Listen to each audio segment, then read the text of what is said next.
Hello guys, কেমন আছো সবাই? তো আজকে আমরা দেখব যে ফেসবুকে যদি তুমি কপিরাইট স্ট্রাইক পাও তাহলে তুমি সেটা থেকে কীভাবে সেটাকে রিমুভ করবে বা মেল করবে বা রিপোর্ট করবে। তো চলো তোমাদেরকে সেগুলো দেখাই। তো প্রথমে তোমাদের ফেসবুক প্রোফাইলটাকে ওপেন করে নেবে, দেখতে পারবে এরকম একটা রেস্ট্রিকশন। তো তারপরে সেটাতে ক্লিক করে দেখতে পারবে দুটো কপিরাইট, যতগুলো তোমরা পাবে আর কি। আমি দুটোর বেশি আমার দুটো দেখাবে। তো ওটাতে ক্লিক করলে দেখাবে এই রকম, ঠিক আছে। তো ওটাকে রুলসে দেখলে এখানে দেখতে পারবে যে কেন তুমি কপিরাইটটা খেয়েছো, ঠিক আছে। সো এখানে পুরো ডিটেলস দেওয়া আছে। এবার মানে নিজের দিকে চলে আসলে সি অপশানে ক্লিক করলে এখানে বেশি কিছু দেখা যায় না। এই যে এখানে দেখা যায় সাবমিট, তোমার অ্যাপ্লিকেশনটা তুমি অ্যাপ্লাই করতে পারো, ঠিক আছে। মানে কিছু মানে যা তোমার আর কি প্রবলেম, এখানে একটা ফর্মও দেয়, বাট আমার এখানে সেটা শো করছে না। তো আমি এখান থেকে অ্যাপ্লাই করতে পারবো না, রিপোর্টটা করতে পারবো না, ঠিক আছে। তার জন্য আমাকে কি করতে হবে সেটা আমি তোমাদেরকে একটুখানি দেখিয়ে দিচ্ছি। আর এই যে এরকম একটা মাইনাস চিহ্ন থাকে প্রোফাইলে, তো চলো দেখাচ্ছি। এখানে দুটো টেকনিক আছে। একটা তো তুমি নোটিফিকেশনের মাধ্যমে করতে পারবে রিপোর্টটা। এখানে নোটিফিকেশনে চলে যাবে সোজা, গেলে পরে দেখতে পারবে এখানে অনেকগুলো নোটিফিকেশান থাকবে। তার মধ্যে তোমাকে একটা নোটিফিকেশান খুঁজে নিতে হবে, সেটা হচ্ছে একদম দেখবে ইয়েলো কালারের, ঠিক আছে।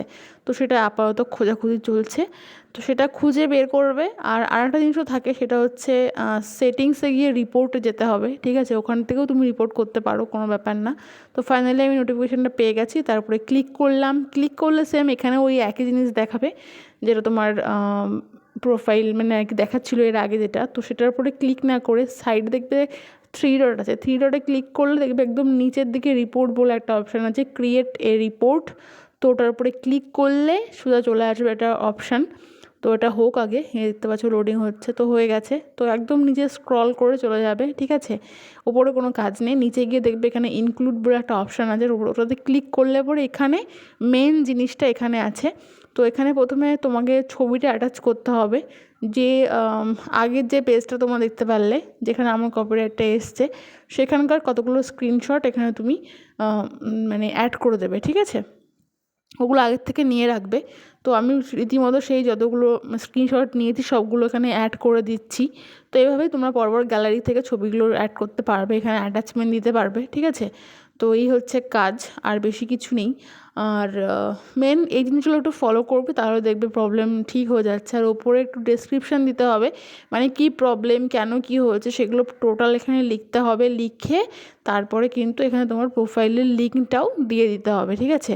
আর আমি আমার কাছে লেখাটা আগের থেকেই লেখা ছিল, তাই আমি কপি পেস্ট করে দিলাম, ঠিক আছে। তোমার যদি লেখাটা চাই তাহলে আমাকে কমেন্ট করো, আমি অবশ্যই কমেন্ট পিন বক্সে ছেড়ে দেবো। তোমরা ওখান থেকে কপি করে নিতে পারো, কোনো ব্যাপার না, ঠিক আছে। তো এই হচ্ছে ব্যাপার। এবার একটা হয়ে গেলে এবার এখানে ডান দিকে যে সেন্ড অপশানটা আছে ওটাতে ক্লিক করে দিলেই এখানে ফিনিশের অপশান চলে আসবে।